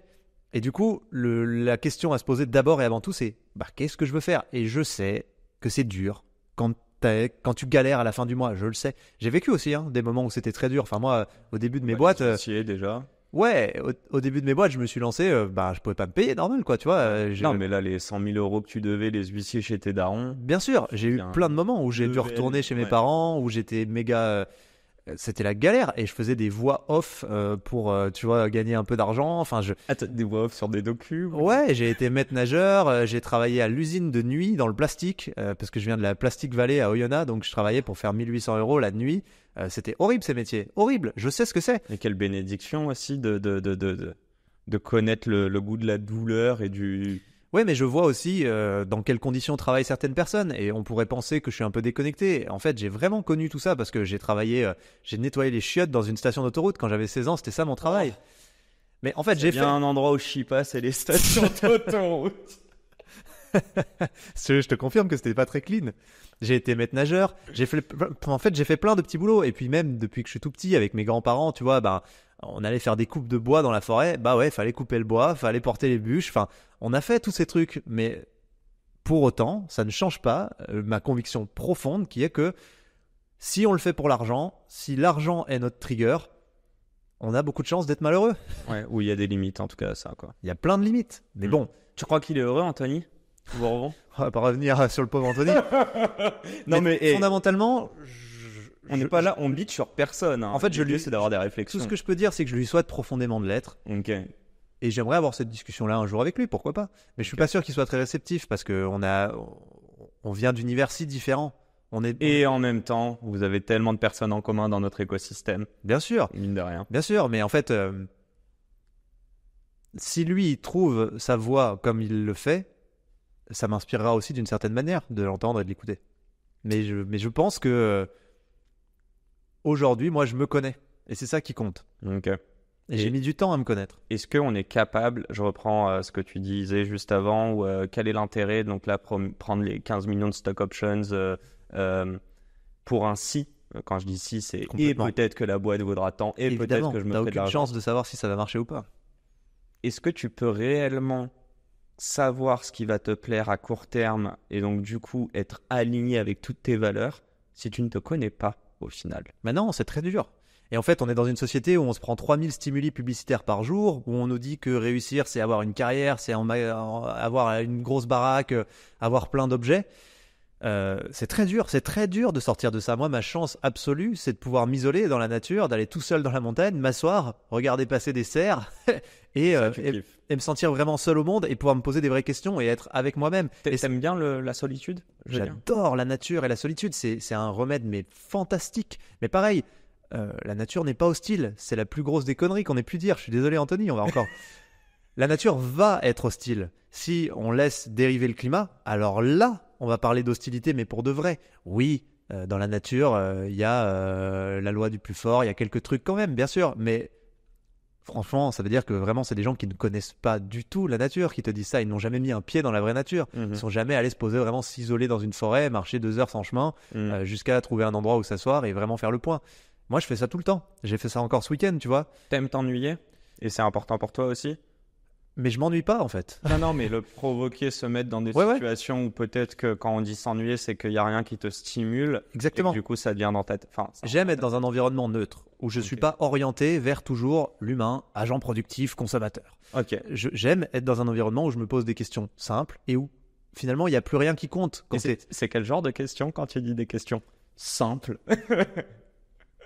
En fait, c'est assez dingue parce que tu te prends à rêvasser. Je sais pas comment te dire, c'est presque un état d'hypnose. T'es tout seul, t'es porté par le calme, par le bruit d'un ruisseau à côté, par les oiseaux. Tu te fais surprendre par un renard qui sort et qui passe et qui lui aussi est surpris par toi. Et en fait, tu regardes les vues et tu te rends compte que t'as pas besoin de grand chose, que ça te rend déjà fondamentalement bien. Et tout à coup, t'arrêtes de te comparer avec les autres, t'arrêtes de te dire j'ai pas assez, t'arrêtes de te poser des questions du genre et si, et tu te dis en fait là maintenant, je suis bien et t'es enfin dans le présent. Et en fait, c'est pas des réflexions stratosphériques, c'est je suis là, je suis vivant, j'existe et j'ai cette chance. Et ce moment est beau. Et on aura au moins vécu ça, tu vois. Et en fait, il est là le sujet, tu vois. C'est pas de se dire je vais avoir l'illumination qui va me permettre de changer ma carrière. Parce que là encore, ça serait instrumentaliser la chose et passer à côté de l'expérience en tant que telle. Et je pense qu'on n'est plus beaucoup sur cette terre à pouvoir prendre ce genre de moment. Donc j'ai cette chance. Moi, j'ai fait le choix d'aller habiter dans les montagnes. C'est loin de Paris. Je galère pour plein de rendez-vous. Ça me fait beaucoup de trains. Mais putain, c'est ça ma vie, quoi. Tu kiffes Paris ou pas? Non, j'ai Non. du mal avec Paris. Ouais, non, mais je peux comprendre. J'ai rien contre Si les gens tu qui aiment Paris. Non, mais tu l'associes à justement cette société capitalistique. Mais c'est pas ça, c'est qu'on est entre des murs de béton. On n'est même plus connecté à nos réalités d'humains, à Ok. nos réalités d'animal. On est, tu vois, tout le temps sous stress. On n'a plus du tout de lien avec la nature. La nature, c'est nous. Tu vois, les arbres, ça sécrète des phytoncides. C'est des particules invisibles qui renforcent ton système immunitaire. Tu as beaucoup moins de cancer, tu as beaucoup moins de risques de maladie. Ici, les arbres, c'est un pauvre décor. C'est un truc qu'on regarde même pas. Et encore à Paris, par rapport à d'autres grandes villes, on en a quoi. Mais oui, mais on n'est même pas conscient que c'est vivant, Shanghai, que c'est un être vivant qui est là depuis 300 millions d'années sur Terre, Ouais, bien sûr. qui gère beaucoup mieux Ouais, tu la dis, c'est vie de la sur Terre déco, que nous. limite, ouais. Bien sûr, on n'est pas humble en ville. Et du coup, ça nous emmène pas, je pense, à raisonner comme il faudrait qu'on raisonne aujourd'hui, dans un siècle qui est décisif pour l'histoire de l'humanité, c'est-à-dire à avoir de l'humilité, à comprendre que la nature est essentielle et que nous sommes la nature, et que si on continue de penser que, tu vois, notre délire technophile, justement, où on empiète sur la nature et où la nature, bon, on verra bien ce qui se passe, elle est hostile, machin, en fait, c'est pas la planète qu'il faut sauver, c'est faire en sorte que la planète accepte de nous garder. Parce que la planète est là depuis 4 milliards d'années, elle va être encore là pour au moins 4 milliards d'années, et si on fait de la merde, elle va juste nous sortir du jeu. Et c'est tout ce qui va se passer. Et puis la vie va reprendre, et c'est tout, on aura perdu. Ok. Et tu vois, on est là depuis 300 000 ans, les dinosaures, ils ont tenu 65 millions d'années. On est sur le point d'être l'espèce la plus loser de cette planète. Il faut qu'on réalise ça, parce qu'on se prend pour l'espèce, tu vois, la plus intelligente. Divine, ouais. Mais il y a beaucoup de choses où on est, en réalité, du point de vue géologique global, les plus gros teubés du truc. Et je pense que les villes nous amènent pas à réfléchir comme il faut dans une perspective plus globale. On est là, on voit des vitrines, on voit des voitures, tu vois, on raisonne dans 1% du monde, mais on passe à côté de la vie, la vraie. Et si tu apprends à aimer le système et que tu vis dans ce système uniquement, j'ai peur qu'un jour tu te rendes compte que tu es passé à côté de 99% de la vie. Tu vois. Et je trouve ça boucle parfaitement. Donc tu viens de faire 30 ans, il n'y a pas longtemps. Ouais. Et tu arrives à retrouver, je ne sais pas si c'est au quotidien, mais tu arrives à retrouver ces moments de plénitude. Tu te connais. Et du coup, à tous les auditeurs qui nous écoutent, franchement, je ne sais pas si je le trouve à titre perso. Je sais que quand je fais ce podcast, le temps est assez suspendu et je profite et je vois le timing et je suis en mode putain, il y a encore 5 sujets que je veux aborder. Vas-y, allons-y. Donc on va un tout petit peu dépasser, mais en tout cas, si une fois, même un jour dans l'année, tu arrives à le trouver, enfin, à ceux qui nous écoutent, chérissez-le et allez-y la tête la première. La question est toute simple. Bon, je sais pas si tu as des Véjas, mais en tout cas, tu as un Patagonia sur la poitrine gauche. Bon, je rigole parce que j'en fais une blague. Bref, passons. Es-tu vegan, veggie, tout ça? J'aimerais comprendre parce que tu nous en parles de la nature aujourd'hui. Et j'aurais pu te poser la question un petit peu avant de à quel moment tu as repris conscience que tu vois, ta plénitude se passait lorsque tu côtoyais la nature, mais aussi à quel moment tu as pris conscience que tu voulais servir notre planète et potentiellement embarquer d'autres personnes dans cette mission. Merci de me poser cette question, j'ai mis du temps parce que c'est pas simple et tu vois je me connais pas encore parfaitement, qui peut dire j'ai toutes les réponses, ça n'existe pas. Mais j'ai progressé et je sens que je commence à mieux me connaître et en effet il y a eu un moment, il y a quelques années, où vraiment ça m'avait réveillé la nuit, je m'en rappelle, avec une envie de vomir et je me suis dit je vais pas dans la bonne direction, je suis pas Arthur, je suis pas le Arthur que je veux être. Je suis en train de dévier de Arthur que je dois être. Et à ce moment-là, je me suis rendu compte que la nature, ça avait toujours été ma raison d'être. Quand j'étais petit, je creusais des mares dans le jardin de mes parents, je passais des heures et des heures dans les forêts, et puis après, le moment où je me sens vraiment heureux, c'est quand je vais faire des randonnées, quand je vais faire, tu vois, du ski de fond tout seul, loin, et tout seul. J'adore, mec, je faisais du ski de fond la nuit pour te dire, à 11h du soir, en hiver, avec, dans des endroits où il y a des loups, et je me disais, je suis à 10 km de ma voiture, qui est elle-même à 15 km de la première maison. Si je me pète une jambe, je suis dans la merde. Il y aurait quand même possibilité qu'un loup vienne faire son travail de loup, parce que si t'es quand même la jambe pétée, why not, quoi, t'es une proie plutôt facile. Et ça te Quel ramène. plaisir. Tu te sens vivant. En fait, tu réexpérimentes l'humilité pour de vrai. Tu réexpérimentes ta position et ta posture d'humain où t'es fragile, t'es une petite chose. Et en fait, c'est ces moments-là où d'un coup, là, t'es vivant. Parce que de toute façon, tu peux plus passer ton temps à t'inquiéter de si il va se passer tel truc, machin. Non, t'es vulnérable, t'acceptes ta vulnérabilité et soudain, tu ressens le présent, mais comme c'est rare et comme c'est difficile de le ressentir, tout d'un coup, tout est décuplé. La beauté des étoiles, toutes ces formes enneigées, ces sapins, tu vois, tout devient incroyable. Et tout est tellement puissant, mon gars, mais laisse tomber, ça change ta vie. T'es émerveillé en gros. C'est ça l'émerveillement. Tu touches à un truc qui est quasi divin. En extase sur un truc. Oui, parce que chaque seconde compte. Tu sais pas ce que va te réserver la prochaine. Mais là, cette seconde-là, putain, tu la prends dans tes bras, quoi. Et tout ça pour dire que c'est à force d'émerveillement comme ça, à force de moments où j'ai réalisé la puissance de la nature, à quel point on était fait pour... Enfin, je veux dire, on a vécu 300 000 ans dans des savanes et dans des arbres. Vivre au milieu des murs en pierre et du béton, c'est pas génétiquement ce à quoi on est destiné. Il y a tellement d'études là-dessus qui sont passionnantes, qui montrent le taux de dépression, de schizophrénie, de folie dans les villes par rapport aux campagnes. Regardez, allez voir, c'est incroyablement plus élevé. On n'est pas fait pour ça. Et donc, à ce moment-là, je me suis dit, putain, la nature, c'est quand même le truc qui m'a toujours animé. C'est le fil rouge de ma vie. C'est ce qui m'a fait du bien. Et c'est aussi ce que j'ai envie de préserver. J'ai envie qu'on passe de vulgaire exploitant du monde à gardien du monde. Parce qu'on peut avoir cette responsabilité. Gardien de la planète. C'est comme dit Spider-Man. Un grand pouvoir implique de grandes responsabilités. Aujourd'hui, on sait mesurer.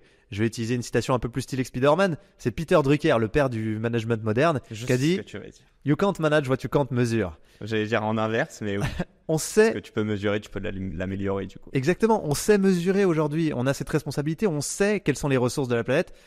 Bon bah, comment est-ce que maintenant on s'organise pour préserver cette petite bille perdue au milieu de nulle part? Parce qu'autour de nous, c'est le vide stérile, c'est la mort. Il n'y a rien d'autre sur des milliards d'années-lumière.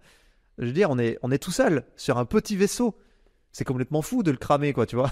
Tu parles planète, mais moi je vois de l'humain dans tout ça. Ça a quelle place l'humain, le partage? Attends, juste avant de savoir ça. Es-tu vegan, veggie, tout ça? Je ne suis pas vegan, je suis flexitarien, on va dire. Je mange très très très peu de viande. Laisse un tout petit peu le micro. Ah pardon. Voilà, nickel. Vas-y. Quand j'ai pas le choix, quand il y a rien d'autre, je peux prendre du poulet par exemple parce que tu vois, je dois m'acheter un truc, j'ai que ce truc-là pour manger, il y a qu'une boulangerie, ils ont pas de truc, bah je prends du poulet. Mais sinon, j'achète jamais de viande, jamais de poisson et je mange, tu vois, je mange assez varié. Il faut comprendre que c'est pas juste des accompagnements manger végétarien. La plupart des gens, on a l'impression que quand tu manges végétarien, tout à coup, il te reste que les accompagnements. Ouais. C'est forcément une vision de la nourriture qui est chelou, tu vois. Non, attends, moi je mange pas de porc. Bon, moi je suis pas vegan, mais d'ailleurs, juste pour le prix de la viande, j'en mange moins. En vrai, c'est surtout ça. En même temps, je me dis, je fais du bien à la planète. Non, mais tout ce qui est vegan meat, enfin, tu vois, les plant-based meat, etc. Ouais. Ça, tu fais ou pas? Parce que c'est très transformé aussi, donc. Je suis d'accord, c'est très transformé. J'essaie d'éviter les aliments hyper transformés parce que c'est cancérigène, ça a été prouvé, c'est hautement cancérigène même. Mais bon, ça peut m'arriver de prendre des nuggets végétales ou ce genre de trucs, tu vois. J'essaie de prendre des trucs pas trop hard. Ou les... Franchement, j'en sais rien, mec. Okay. Bon, on va pas citer de marque. Bon, je prends les produits qu'on utilise Yuka, évidemment, pour regarder. On peut parler de Yuka. Nos indices. On salue Julie. Humain, je voulais revenir là-dessus. Et c'est la corrélation avec tes premières boîtes, donc les communautés, mais puis même Team for the Planet, Team, collectif, humain.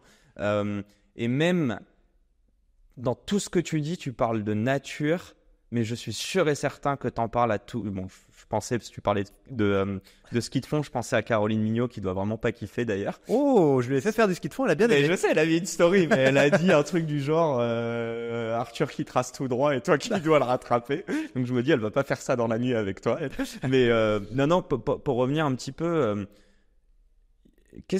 il y a quoi dans le partage en fait? Parce que j'ai l'impression que tu peux passer du temps seul, mais qu'est-ce que tu ressens quand tu es avec Caroline et que tu fais du ski de fond avec elle? Ou qu'on est en train de faire un podcast et qu'on parle de ta vision et de ta vie, quoi. Je pense que l'humain est fondamentalement beau. Je pense qu'il y a du bon dans chacun d'entre nous. Selon moi, beaucoup d'expériences font que certains finissent par être torturés. Et c'est un peu ce que dit Orelsan, tu vois, les coupables sont d'anciennes victimes. Mais je crois qu'au fond de chacun, si tu grattes, si tu vas chercher, si tu franchis les souffrances, si tu franchis les peurs, il y a toujours quelque chose de magnifique. Et je suis assez convaincu que dans l'immense majorité, l'humain est gentil. Les gens sont sympas. Tu vois, on le dit jamais. Bons. Ouais. Mais on le dit jamais, putain. On a toujours l'impression qu'il faut se méfier, que machin, parce que c'est sûr, on vit dans une société où on utilise notre biais de négativité. En gros, c'est un biais qui nous permet de survivre. Si tu vois une fougère bouger quand t'es un homme préhistorique, vaut mieux te dire c'est quand même peut-être un tigre à dents de sable et courir que de se dire il y a quand même des chances que ce soit un papillon. Parce que si c'était vraiment un tigre à dents de sable, t'es mort. Et du coup, nos médias aujourd'hui relaient ce biais de négativité et nous, on fonctionne avec ce biais de négativité, ce qui fait qu'on préfère tout le temps voir le pire pour pouvoir s'éviter d'être en danger. Mais au fond, il faut quand même qu'on regarde les choses comme elles sont. L'immense majorité des humains sur cette planète sont des gens géniaux. Ils ont toujours un truc à t'apprendre. C'est des gens, quand tu arrives à être en confiance avec eux, quand tu arrives à créer le bon cadre, mais c'est agréable parce que c'est des gens qui dégagent quelque chose de joyeux, de sympathique. Donc moi, j'aime cette vision-là de l'humain. J'ai envie de l'entretenir. Et je trouve qu'il y a ce truc de s'élever aussi. Tu sais, Gandhi, je suis assez convaincu, c'est ce que j'aime bien me répéter, mais quand il s'est fait assassiner, le Gandhi, sous la forme d'une âme, s'est dit « c'est pas grave mec, tu vois, je me doute que tu souffres ». Je pense que c'était un mec à un niveau d'élévation, tu vois. Il a tout accueilli. Il est au-dessus du truc, c'est pas grave en fait, limite de mourir, le pauvre quoi, tu vois, il s'est dit le pauvre il est pas bien quoi. Et en fait, j'aime bien cette vision-là de l'humain aussi, tu vois, d'être capable d'être au-dessus du truc, de se dire... les gens qui font des choses mauvaises, entre guillemets, qui sont pas bien, c'est souvent des gens qui sont justement dans une peur. Okay. Ils ont un truc, ils ont une revanche à prendre et du coup ça les bouffe. Ou alors ils ont tellement une peur en eux que justement ils veulent accumuler de l'argent parce que ils sont flippés. Mais tu vois, c'est... Moi j'ai une petite limite à ça et je comprends que ça doit venir aussi d'autres traumas ou de nos histoires personnelles. Mais j'ai quand même un... Bon, c'est pas très cool ce que je vais dire, mais... l'être humain est lâche, moi je trouve quand même. J'adore que tu me challenges comme ça, c'est trop bien mec. Non, mais je t'ai dit que t'étais un bon intervieweur, mais je te dis en live. Non, mais parce qu'on a des... En fait, ce que je me dis, c'est je t'entends et je me dis putain, c'est vrai, j'adore ce que tu dis. Et d'autres moments où je suis vénère, je serais en mode vas-y, il est archi-utopiste ce mec. Et en fait, c'est ça où je me dis par moment, je t'avoue que penser que les gens sont bons, j'ai tellement aussi été déçu de certaines personnes alors que j'allais avec des bonnes intentions, avec tous mes biais, mauvaise communication, la forme est pas bonne, etc., que ce qu'on m'a renvoyé, en fait, je me suis dit, attends, les gens vont très souvent, comme tu disais, s'arrêter au premier biais ou à la négativité sans aller chercher le pourquoi du comment. Est-ce que tu ne trouves pas que c'est une forme de lâcheté ? Écoute, quand on a lancé un truc en disant vous ne gagnerez jamais d'argent, vous le faites que pour l'impact, que pour le climat, on nous a dit mais l'humain ne fonctionne pas comme ça, les gens veulent s'enrichir, ça ne marche pas comme ça, le business c'est pas ça, c'est pas du vrai business. On a 120 000 mecs qui ont mis de l'argent et qui ont dit mais bien sûr qu'on le fait pour le climat d'abord, c'est ça qui compte. Moi, je crois que l'humain a deux facettes. Il a la peur et l'amour. Quand il est dans la peur, il est lâche, il est agressif, il est dangereux, il fait plein de choses qui ne sont pas intéressantes. Mais quand on arrive à créer un cadre d'amour, ou en tout cas un cadre de confiance, l'humain est merveilleux. Il y a plein de choses magnifiques. Après, on est dans une société stressante, difficile. Chacun a des problèmes à gérer toute la journée. On n'a pas beaucoup de temps pour soi, pas beaucoup de temps pour sa famille. C'est pas une société qui nous amène à nous orienter vers ce côté positif et joyeux. Mais c'est d'autant plus une raison pour moi de défendre ce côté-là et d'avoir envie de faire en sorte que on oriente un tout petit peu, très modestement, la marche du monde, même si c'est d'un micron, en direction de ça. Parce que c'est ce monde-là, moi, que j'aime. Et en fait, c'est pas grave si c'est pas ce monde-là qui me donne raison. Optimiste. Non, mais même si c'est pas ce monde-là qui me donne raison, même si c'est pas ce monde-là qui advient, moi, j'ai envie d'expérimenter le monde avec ce prisme-là et de l'encourager. Et puis, j'aurais fait ma part, tu vois. T'es empathique, tu dirais ? Extrêmement empathique. Ouais, j'allais dire que même dans la pire des actes ou des choses qu'on puisse dire, j'ai l'impression que tu vas toujours modérer l'analyse en disant mais et peut-être, et on sait pas si, non. Non, comme tout le monde, hein, j'ai mes failles et mes faiblesses. Parfois, je suis agacé, parfois, je suis fatigué, parfois, je vois le pire. Parfois j'ai peur, enfin tout le temps même, tu vois. T'as des rancœurs envers des gens ? Non, j'ai la chance de pas avoir de rancœur. Okay. J'en ai eu dans le passé et j'ai réussi à travailler là-dessus pour dépasser la rancœur. Mais justement, encore une fois, la nature est un thérapeute exceptionnel. Ça te permet de prendre du recul, mais à un point où tu te dis mais qu'est-ce qu'on s'emmerde pour ça ? En fait, le premier qui perd, c'est moi dans la rancœur. J'aime bien cette expression qui dit la haine ne détruit que ceux qui la portent. Je trouve que c'est assez vrai, tu vois. Et elle est lourde. Ouais, lâchons-nous un peu les baskets, quoi. Genre, laissons-nous tranquilles. Si quelqu'un nous a fait du mal, c'est d'abord parce que lui était mal. Soyons au-dessus de ça, sentons-nous libres de pouvoir pardonner. Et puis aussi d'avoir un peu de, tu vois, en fait, n'autorisons pas des trucs qui n'ont finalement pas beaucoup d'importance à nous bouffer, parce que la vie passe tellement vite. Et moi, j'ai eu pas mal de chance, j'ai pris beaucoup de temps pour travailler sur ça. J'ai vécu quelques trucs comme tout le monde, tu vois, qui m'ont un peu trauma. Et en fait, notamment grâce à la nature et à la prise de recul, je me suis rendu compte que la première victime, c'était ce que moi je m'infligeais à moi, tu vois, plus que ce que les autres m'avaient infligé. Ce que tu décides d'en faire, quel que soit l'info, le contexte. J'adore cette expression aussi qui dit la vie c'est à 10% ce qui t'arrive et à 90% ce que t'en fais. Mais c'est un peu ça pour tout, tu vois. L'entrepreneuriat, 1% l'idée, 99% l'exécution. Il est 35, je te pense 5. Tu peux même aller jusqu'à 55 si tu veux, mec. Non, on va pas trop gratter, histoire que tout le monde nous écoute jusqu'à la fin. On n'a pas parlé de sport. Bon, les gens le voient pas, mais tu es musclé. Non, mais je rigole. Mais plus sérieusement, je pense que ça a dicté pas mal de choses aussi dans tout ce que tu nous racontes, dans justement cette plénitude et ce recul. Moi, il y a une chose dont je voulais parler, c'est la communication. J'ai une question toute bête, parce que c'est quand même toi qui incarne Team for the Planet, en tout cas physiquement. Enfin, t'es un peu la figure de proue, mais c'est pas ce que j'essaie de faire. Non, mais en tout cas, c'est quand même, c'est voulu ou pas, mais sache que c'est quand même perçu comme ça. C'est pas positif ou négatif. Moi, la question est simple. Est-ce que tu t'en bats les couilles de ce que les gens pensent de toi? J'aime ces questions-là. Et je veux être grossier. Non, ça serait faux de le dire. Ce serait un mensonge. J'ai quand même encore besoin de reconnaissance, évidemment. Si je sens que les gens vraiment me détestent, ça va m'interroger, tu vois. Je vais me poser des questions, je vais me dire, mais il y a quand même un truc, il n'y a pas de fumée sans feu. J'ai de moins en moins besoin de sentir qu'on m'aime. Mais ça, c'est un travail que font tous les êtres humains. On est prématuré, c'est ce qui explique très bien le livre Sapiens. Tu vois, quand on s'est redressé, le bassin s'est refermé et du coup, on a été obligé de faire naître les bébés humains de manière prématurée. Normalement, on devrait naître à 12 ou 13 mois, donc un peu plus mûr. Excellent. Et comme on est prématuré, en fait, on a en permanence une peur de l'abandon, on a en permanence un besoin d'être aimé parce qu'on a peur que ça se passe mal. Et je pense que comme tout humain sur cette terre, j'ai quand même ce besoin d'être aimé, tu vois. Et donc, le monde dans lequel on vit, les réseaux sociaux, exacerbent ça beaucoup. Et j'essaye de m'en détacher. C'est un travail. Et là encore, quand je suis tranquille avec des gens sur qui je peux compter, dans un endroit où on s'en fout de savoir ce que tu fais, tu peux être plombier ou multimilliardaire, on doit te parler de la même manière. Ouais. C'est la force de ces campagnes aussi un peu loin parfois. Ça fait du bien, ça te permet de travailler là-dessus. Mais j'ai encore du boulot. Mais toute ma vie, j'aurai du boulot, comme tout le monde. T'es autocritique envers toi lorsque tu fais des exercices, des vidéos, etc. Tu te re-regardes et tu te détestes?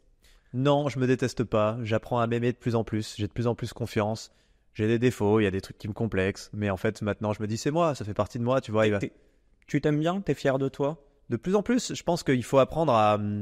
En fait, ce que tu dégages quand tu t'aimes est beaucoup plus puissant que ce que tu pourrais avoir corrigé physiquement, par exemple.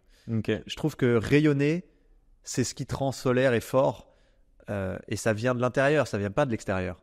Et donc, c'est un travail aussi d'apprendre à rayonner, tu vois. Mais c'est difficile, hein, je dis pas que c'est simple. Mais en tout cas, moi, je travaille là-dessus et je commence à me sentir bien. Et je commence à m'accepter aussi. Trop cool. On parle pas d'entrepreneuriat dans ce podcast. On parle de philosophie, c'est beau. On va en parler.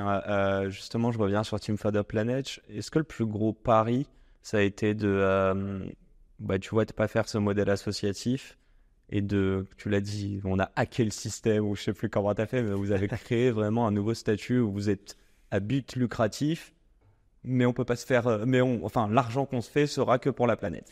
Ouais, c'est les entreprises qui œuvrent pour la planète. Pourquoi je dis qu'on a hacké? Parce qu'aujourd'hui, en droit français, tu n'as pas le droit de dire je ne distribuerai pas de dividendes financiers à mes actionnaires dans une entreprise. Tu dois le faire voter en assemblée générale. Et nous, on a trouvé un avocat qui avait encore un peu de cheveux avant de nous connaître et qui nous a dit vous pouvez faire un truc, les gars. Perdu. Ouais, gros big up, Dominique Stucki, on t'aime. et qui nous a dit vous pouvez faire un truc. Vous pouvez conditionner la distribution de dividendes financiers à la survenance d'un événement. Et donc nous, on a écrit qu'on ne distribuera des dividendes financiers que le jour où la température à la surface du globe sera redescendue à ce qu'elle était avant 1850, ce qui d'après le GIEC n'est pas possible avant 10 000 ans. Donc en fait, on a vraiment hacké. Tu vois, quand je dis qu'on a hacké, c'est pas une blague. Okay. Pourquoi est-ce qu'on choisit le modèle entrepreneurial ? Bon, pour plein de raisons. Déjà parce qu'il faut créer la confiance. Dans un modèle comme celui-là, si les dirigeants sont intéressés financièrement et que tu participes à les enrichir, ça va pas marcher. Donc il faut de la transparence, il faut des salaires capés, il faut de l'égalité. Enfin, tu vois, il y a beaucoup de choses. Donc nous, nos comptes sont publics, nos salaires sont capés à 4 fois le SMIC maximum. Moi, je me paye pas ça, j'ai pas besoin de ça. Tu payes combien ? Je me paye 3 000 € net. Donc c'est beaucoup quand même, tu vois. Déjà, moi, ça me suffit. T'as des économies à côté ou tu vis J'ai encore les économies de ma boîte que j'ai vendue avant. J'ai un appart à Lyon. Enfin, tu vois, tout va bien. Je me suis aligné par rapport à mes besoins. J'habite dans une station de ski où ça vaut un peu cher. Du coup, j'ai un loyer important et l'argent pour me nourrir est un peu plus élevé qu'ailleurs. Mais bon, tu me diras, ça doit être comme Paris-Centre. Mais en fait, je me suis aligné par rapport à mes besoins. D'ailleurs, j'avais la possibilité de m'augmenter plusieurs fois parce que mes associés sont pères de famille et donc ils ont un salaire plus élevé. Et à un moment, on s'était dit tout le monde se paye pareil. Et en fait, j'ai refusé 2 fois les augmentations en disant je n'ai pas besoin, il faut que je reste à mon besoin. C'est ça mon sujet, tu vois. Et en fait, aujourd'hui, j'ai largement de quoi vivre. 3 000 €. Enfin, je veux dire, tu vois, j'ai des parents moi qui sont instits, ils ont gagné 2 000 € toute leur vie. Enfin, mes grands-parents sont ouvriers. Enfin, tu vois, je sais ce que c'est, je sais ce que ça vaut en fait. Mais c'est drôle, encore une fois. Enfin, on revient au truc. La parenthèse, c'est de se dire oui, 3 000 € c'est énorme, mais aussi toi qui as peut-être touché des mois à 10 ou 15, bah tu peux te dire je peux aller chercher encore plus. Donc c'est ça le truc aussi, et tu le disais tout à l'heure, c'est que en gros t'es le riche de quelqu'un mais t'es le pauvre de quelqu'un d'autre aussi. Toujours. Si tu vois toujours le pauvre, bah tu vas toujours vouloir aller accéder à plus quoi. Tu sors jamais de ça. Ouais, c'est l'enfer. Enfin, les milliardaires ils se comparent vraiment sur leurs milliards. Enfin c'est connu. Et sur l'argent de Team for the Planet, est-ce que tu peux juste pour finir sur le modèle entrepreneurial, c'est important je pense. Pourquoi on a choisi ce modèle ? Parce que ça permet à tout le monde d'être copropriétaire, donc actionnaire, et vraiment de voir de l'intérieur ce qu'on fait de leur argent, quoi. Dans une assoce, tu files 100 balles et bon, Inch'Allah, quoi, tu vois. Et en fait, là, vraiment, tu es actionnaire, tu participes aux assemblées générales, qui est le plus haut niveau d'information et de prise de décision. Tu as ta voix. Et tu vois tout. T'as un vote ? Bien sûr, tout le monde a son vote et c'est un homme égale une voix. Donc c'est vraiment, même si t'as mis 1 €, le mec qui a mis 1 million, il fera pas la diff par rapport à toi. D'accord, donc un don, une voix, t'as dit, excuse-moi. Exactement. Un homme égale une voix. Ouais. Et en fait, bon, désolé pour les femmes, c'est la loi qui dit il faut dire un homme égale une voix, mais c'est la formulation du truc juridiquement, c'est pas moi qui. Les femmes aussi peuvent, on est d'accord. Exactement. Okay. Et tout ça pour dire que ce qui est intéressant, c'est que ils peuvent nous poser des questions, on est obligé d'y répondre. Sinon, on va en prison. C'est ça le principe dans une AG. Oui. Les actionnaires te posent des questions, il y a un temps où tu dois répondre. Si ça dure 4 heures, ça dure 4 heures, tu réponds. Et donc, tout est public. C'est ça qui fait que ce modèle a de la force aussi, c'est qu'ils connaissent nos salaires, ils savent si on s'augmente ou pas parce que c'est eux qui le votent, ils savent combien on met dans les innovations parce que c'est eux qui le votent, ils savent ce qu'on fait de l'argent, les comptes sont publics, si on achète un ticket de métro, ils le voient, et ça crée un socle dans lequel on peut construire, dans lequel on peut faire des choses. Parce que tout le monde est en confiance et tout le monde sait qu'on est tous orientés sur un truc, c'est l'impact, le projet. Et on est là pour ça. Et donc, on est au service de ça, tous. Il n'y en a aucun qui fait ça pour de la com, notamment des entreprises. En actionnaire, tu veux dire ? Ouais. En fait, on a une politique anti-greenwashing, on a un gros dossier qui est intéressant. Ah ouais, ok. Nous, on ne communique jamais sur les entreprises. Donc, on ne dira jamais c'est bien, c'est pas bien, bravo à machin qui nous... Tu vois, ça n'existe pas. Ok. Toutes les peurs qu'avaient les gens, ouais, mais Total vont venir juste pour, tu vois, prendre le contrôle ou machin. Bon, ça n'est jamais arrivé. Total n'a jamais voulu investir chez nous. Il n'y a pas de retour sur investissement. Ça n'existera pas, Total qui investit chez nous. Et en plus, c'est pour décarboner et aller dans le sens inverse de beaucoup de choses. Mais en fait, ça n'arrive pas. Donc, ça n'est pas vrai. Et on ne peut pas valoriser des boîtes qui investissent chez nous. Elles ne peuvent pas gagner d'argent. Ouais. On les met pas en avant. Après, si elles, de leur côté, elles veulent montrer qu'elles ont fait ça avec plaisir, il n'y a pas de problème. Mais ce qu'on voit, c'est que la plupart des actionnaires qui mettent de l'argent chez nous ne veulent pas communiquer. On est obligé de pousser comme des malades parce qu'on a 0 budget marketing depuis le jour 1. Et donc, on leur dit, les gars, si vous ne communiquez pas, on ne peut pas grandir. Et c'est ça qui fait qu'on en a qui le font, qui mettent le high join sur les réseaux sociaux. Mais si on leur demande pas explicitement et si on pousse pas, c'est 5% qui le font. Et c'est la force du B2C, j'ai envie de te dire. Ah ouais, c'est sûr que ça aide à mort. Hein. Ça le fait beaucoup plus. Les gens sont fiers de dire je suis associé. Enfin, moi, je les vois tous les jours, les posts. C'est la question que j'oubliais. Merde, qu'est-ce que je voulais te dire ? Ah oui, parlons un petit peu des projets quand même. Et je veux parler de 2 choses. Les projets, The Event. Très rapidement, la parenthèse de The Event, 10 millions de levées, vous auriez dû en toucher 2. Vous avez rien touché. Ouais. Vous avez quand même joué le jeu. Ouais, c'est ça. Alors ça, c'est parce qu'on n'est pas une association, justement. Ouais. On joue sur le modèle entrepreneurial, mais tu sais, moi, ma conviction au fond, donc en effet, il y avait 10 millions, on était 5 entreprises, organisations à avoir été sélectionnées, on devait splitter 2 millions par organisation, mais nous, la Fondation de France, qui gère l'argent du The Event et qui le redistribue, a dit, c'est mort, c'est pas une assoce, il n'y a pas de défisque, on n'y va pas, on leur verse pas l'argent. Donc on a fait le The Event quand même, mais on l'a fait pour faire gagner de l'argent aux autres associations, les 4 autres, mais qui œuvrent pour des trucs très utiles. Donc on n'a aucun problème à le faire. En vrai, t'avais pas les boules. Franchement, on avait les boules parce que 2 millions d'euros, on aurait pu en faire plein de trucs. Mais on s'est dit, allons au bout du truc, c'est une expérience intéressante, on a été sélectionné et ça servira pas non plus à financer. Ouais, et puis ça permet pas, c'est pas pour cramer le monde. Alors franchement, ça fait pas tant de com, on n'avait pas beaucoup de visibilité. Hein. Franchement, non, ça a pas fait de visibilité. Ouais, moi je pensais. Bon, j'ai juste vu que Macron s'était accaparé le. Oui. Aussi. Il y avait des commentaires. Mais pourquoi est-ce qu'on a choisi aussi pourquoi on prend pas le modèle associatif? Moi, j'aime beaucoup l'association, je pense que c'est très utile, mais elle reste dépendante du modèle entrepreneurial. Parce que qui finance les associations? Les salaires des gens, puisqu'ils font des dons avec leur argent personnel pour financer une association, ou des investissements publics, et ces investissements publics, ils viennent de quoi? De nos impôts, qui viennent des modèles entrepreneuriaux. Ouais. Donc, les entreprises décident du monde dans lequel on vit. Les associations peuvent aider à orienter le monde un peu autrement et à dire aux entreprises « Oh, ça le fait pas, il faut changer ». Mais au fond, elles dépendent des entreprises. Si les entreprises arrêtent de fonctionner, ou en tout cas si les modèles entrepreneuriaux ne changent pas, si les modèles d'affaires ne changent pas, on va pas faire que des assos en fait. Ça sera compliqué. Et du coup, je pense qu'il faut travailler d'abord à la racine. Et la racine, c'est les modèles d'affaires entrepreneuriaux. Et c'est aussi pour ça qu'on a choisi l'entreprise, parce que c'est là que ça se passe. C'est là qu'il faut changer les choses. Parle-nous d'un projet. Ouais, avec plaisir. Je peux parler de Cool Roof. J'aime beaucoup Cool Roof qui peint les toits en blanc. C'est une peinture à base de coquilles d'huîtres. Et la force de cette peinture, c'est qu'elle renvoie 95% du rayonnement solaire. Okay. Donc pourquoi est-ce que c'est intéressant? Parce que quand tu peins un toit avec du cool roofing en été, tu fais baisser la température en moyenne à l'intérieur du bâtiment de 7 degrés. Okay. Et donc tu réduis de 40% l'usage de la climatisation. Pourquoi la clim est un problème, me direz-vous? Sachez que la clim dans le monde réchauffe le climat plus que tous les avions réunis. La clim, c'est 10% de la consommation électrique mondiale et ça utilise des gaz fluorés qui sont 3000 fois plus réchauffants que le CO2. Donc en voulant nous refroidir notre appart, on réchauffe la planète drastiquement. Et en plus, ça rejette de l'air chaud dehors qui réchauffe encore plus la ville. Ce qui fait, tu as une diff de 4 degrés en moyenne. En été, dans une ville où ils mettent les clims à fond, ça réchauffe de 4 degrés la ville. La ville en tant que telle? Oui, parce que ça rejette énormément d'air chaud. Et donc, il faut faire tourner la clim toujours plus. Et encore, enfin, je veux dire, en France, on n'est pas le pays qui a le 5% de gens ont la clim en France. Je le dis pour les gens peut-être très aisés qui nous écoutent. Non, aux États-Unis, c'est plutôt 40%. Ouais, on est d'accord.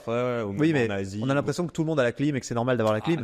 La plupart des gens n'ont pas la clim. Et la plupart des gens, du coup, souffrent du fait que des autres mettent la clim. Je comprends, à un moment, il fait 40 degrés, 45 degrés, ton corps, il parle pour toi. C'est vite, il me faut du frais. Et donc, tu raisonnes plus normalement. Mais il faut se rendre compte que ça, c'est des problèmes. Et donc, Cool Roof, ça permet de limiter tout de suite l'usage de la clim, d'avoir tout de suite plus de frais. Et je le dis parce que c'est toujours la première question. Non, en hiver, il ne faut pas augmenter le chauffage. J'allais te demander du coup, mais il le restockent pas pour autant l'énergie. Il n'y a pas un moyen de stocker l'énergie. Non, là, on est sur des panneaux solaires. Non, c'est une peinture. C'est une peinture blanche. Okay. Cette peinture, elle dure 20 ans. Et c'est juste, on peint. C'est très très simple. On peint juste les toits. À ne pas confondre avec les peintures dans les villes pour faire baisser la température avec des îlots de chaleur, tu vois, pour lutter contre les îlots de chaleur. Ça marche pas. On n'a pas investi dessus. Ça se salit. Là, c'est vraiment les toits pour la thermie des bâtiments. Et ce qui est important aussi, c'est de se dire que ce type d'innovation, en fait, ce qui est bien, c'est que c'est assez low-tech. Tu vois, ils ont déjà peint 1 million de mètres carrés de toit. Et en effet, en hiver, ça ne vient pas augmenter le chauffage parce que l'incidence des rayons solaires n'est pas le même. Donc, les rayons sont beaucoup plus horizontaux que perpendiculaires. Et donc, ça tape plutôt les bâtiments au niveau des murs. L'hiver, tu veux dire plutôt que l'été? L'hiver, ouais, c'est ça. D'accord. Donc, l'impact est négligeable en hiver, mais par contre, il est considérable en été. Ok. J'avais une mini-question pendant qu'on en parlait là. Est-ce que la plupart de la planète fait des efforts pour une infime partie, concrètement les plus riches, qui polluent le plus? Est-ce que c'est vrai ça? Les 0,1% les plus riches émettent 34% des gaz à effet de serre sur Terre. Donc c'est vrai. C'est 100% vrai. Donc oui, et nous faisons partie des 1% les plus riches qui émettent 50% à peu près. Donc clairement, il faut se rendre compte, par exemple l'avion, 80% des gens sur Terre ne prendront jamais l'avion de leur vie, ne mettront jamais un pied. C'est une stat, c'est pas une approximation. Aujourd'hui, je l'ai pris 7 fois dans ma vie, 9 fois, et j'ai arrêté depuis quelques années. Ouais, je l'ai pris. Okay, d'accord. Bien sûr, avant quand je faisais thriller et tout. Et puis j'avais pas conscience, comme plein de gens, de l'impact. Mais il faut se rendre compte, le budget carbone qu'on devrait avoir par individu sur Terre, si on veut éviter que le climat s'emballe de manière vraiment chaotique, hardcore, et là on peut parler de hostile, c'est 2 tonnes par an et par personne. Un seul aller-retour à Bali, c'est 5 tonnes. Donc, tu as cramé 2 ans et demi de ton budget carbone. L'avion, c'est monstrueux en termes Mais d'émissions. tu vois, c'est un truc tout con. Moi, je suis marocain. Ma famille est au Maroc. On Je va sais. faire entre 2 et 3 fois par an depuis que je suis tout petit. Et encore aujourd'hui, j'y vais moins. Enfin, comment on aurait fait? Est-ce qu'on doit se sentir, tu vois, bon, c'est mes darons qui payaient. Donc C'est pas ta moi faute. Non, non, mais Non, bien mais sûr. Mais ce que je veux dire, c'est pour eux, tu vois. En fait, on a construit un monde où on a rendu possible des trucs qui sont des aberrations. Ok, c'est ça. On ne devrait pas avoir des familles qui habitent sur des continents différents et qui veulent se voir tous les 2 mois. Ça ne devrait pas pouvoir exister. C'est malheureux, mais en fait, Ok. on a été dans une abondance énergétique absolue, avec l'illusion que le futur serait un peu comme ça tout le temps. Et on s'est juste trompé parce qu'en fait, on arrive au maximum des ressources que la planète peut nous donner. On a passé le pic au niveau du pétrole, donc il y a de moins en moins de pétrole.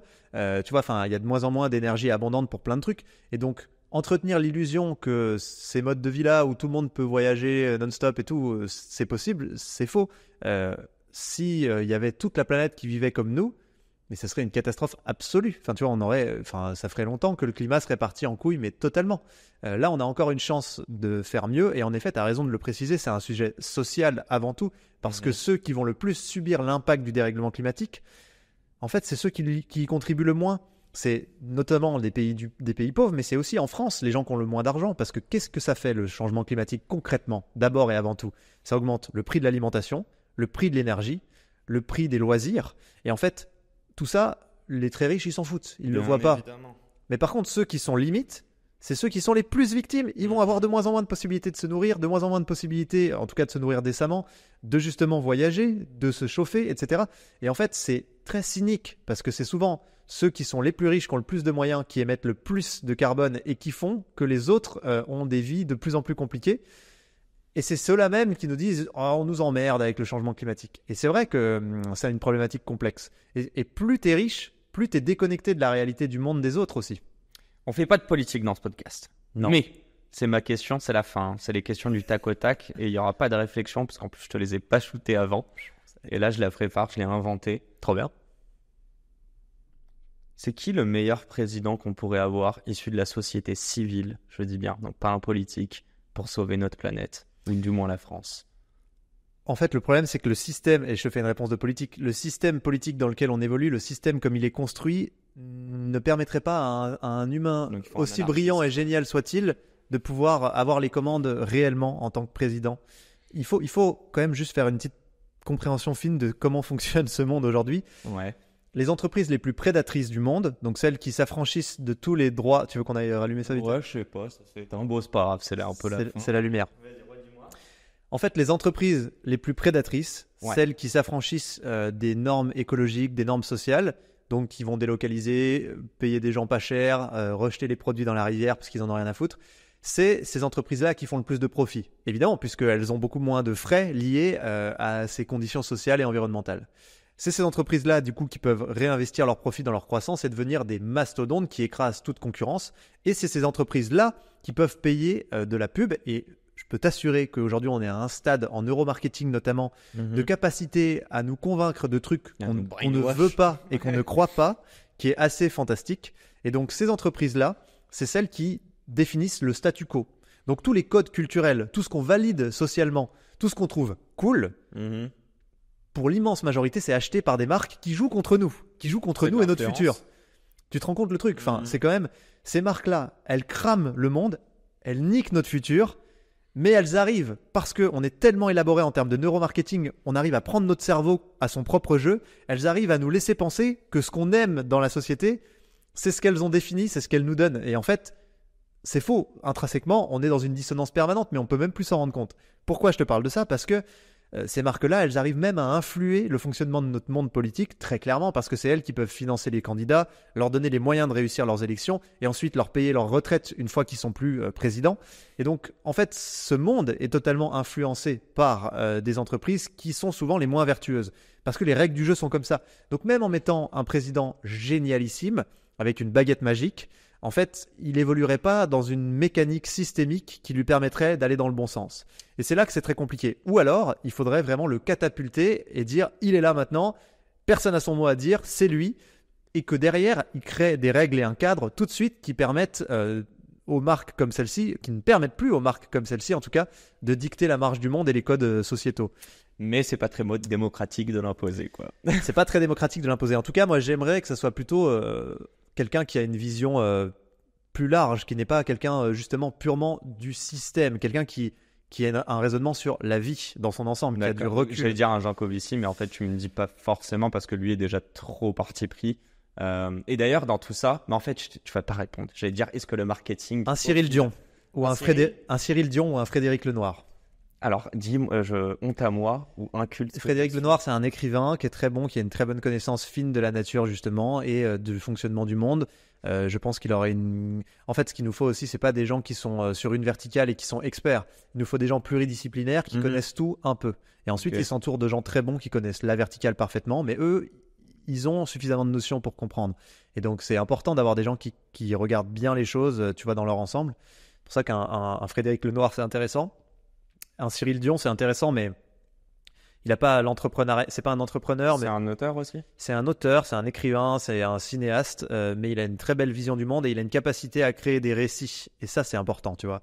Et à projeter dans des récits de demain qui sont désirables, qui donnent envie, qui nous bougent parce qu'on se dit ça a l'air mieux. C'est ce futur-là que je veux en fait. Ah ok, en fait l'écologie c'est stylé, tu vois. C'est ça qu'il faut réussir à créer aussi. Parce que tant que ça donne l'impression d'être une cascade de contraintes, ça marchera pas. Mais pourquoi ça donne l'impression d'être une cascade de contraintes ? Parce que les codes culturels et ce qu'on a l'impression de trouver cool, c'est dicté par ceux qui n'ont pas intérêt à ce qu'on change. Et donc forcément qu'il faut qu'on nous mindfuck pour tout le temps nous laisser dans la mécanique de ce qui est stylé sur Terre, c'est d'avoir des Nike, c'est d'aller au McDo, c'est, tu vois, je vulgarise et je rends ça un peu caricatural. Oh, la culture américaine. Il est 56, je te prends une minute. Tu vois qu'on est allé jusqu'au-dessus de 35. Ouais, de ouf. Mais t'es bavard en fait. Et moi, je me suis dit qu'il fallait que j'arrête d'interrompre mes invités. C'est cool que tu sois dans la spontanéité. Je trouve ça très très précieux. Eh bien, écoute. Et que tu challenges et que t'aies pas peur de dire, mais espèce de connard, tout le monde va te détester là avec ce que tu dis. C'est très bien ça. Sur une échelle de 1 à 10, à quel point tu es heureux ? Je dirais 9 actuellement. Sur une échelle de 1 à 10, à quel point tu es riche ? Je dirais 9. Enfin, tu vois... Sur une échelle de 1 à 10, à quel point ton job t'apporte du sens au quotidien dans ta vie ? Je dirais 9,5. Et sur une échelle de 1 à 10, à quel point ton job te demande de l'effort au quotidien ? 10. Ok. C'est hyper dur. C'est pas parce que t'es heureux que c'est pas dur. Et je te dirais cette toute dernière question. Qu'est-ce que tu voudrais qu'il soit écrit sur ta pierre tombale ? Oh, c'est quoi l'épitaphe, c'est ça ? Exactement. Histoire de rester sur une note très gaie. On aura au moins vécu ça. Pas mal, ok, excellent. Bon, un grand merci Arthur, il est 57. Merci à toi Yacine. Va chercher de l'argent. C'est pas bon. Merci. Merci à tous de nous avoir écoutés. Un grand merde et à la semaine pro pour un nouvel épisode. Ciao, ciao.